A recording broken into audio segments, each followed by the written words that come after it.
La Namibie s'impose sur le score de 1 but à 0. ايه كمان اسمعني كمان مازال الماتش الاولاني هذايا. شوف صاحبي تو نورمالمون ناميبيا معناتها كيف متواضعه برشا.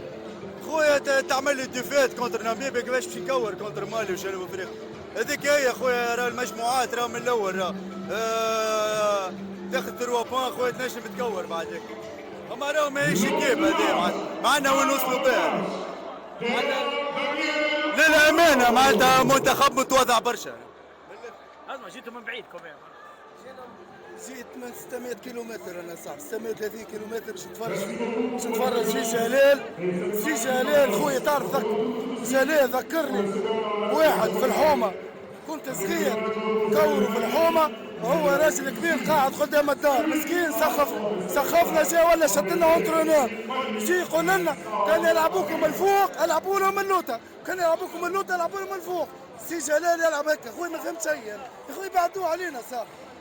زي مثل حبينا اليوم نربحوا الجزائر تعادلت مصر تعادلت كلهم تعادلوا اما نحن نروحوا خسرانين كيما هكا. احنا جينا من اخر بلاصه. الجزائر تعادلت واحنا شبينا نحن. شبينا عليه بالصغير احنا عليه بالصغير عليه صاحبي عليه تلاعبين زي 500 كيلومتر عليه وروتور 500 عليه صاحبي عليه. انا مش فرحان انا تو يعجبك تروح ماكش فرحان ماهوش هكا ماهوش لعبه هذه ماهوش لعبه يا خويا اعطي كوره وري كوره. مانيش جايين شكون يحب ياخاها بعناها خليناها لكم.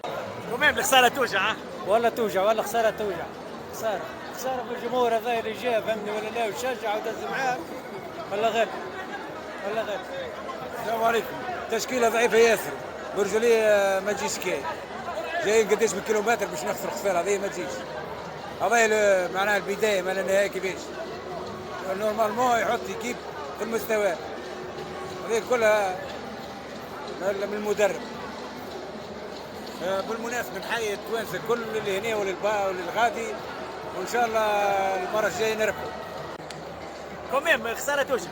خسارة توجع برشا ويلزم مراجعة المنظومة الكروية التونسية كاملة مالوروزمون. ما ثماش كورة اليوم ما دورناش كورة بالكل ما لعبناش تحس في المنتخب الناميبي هو التيد دو بول مش تونس التيد دو بول بالعكس ولا التصنيف ولا بالعكس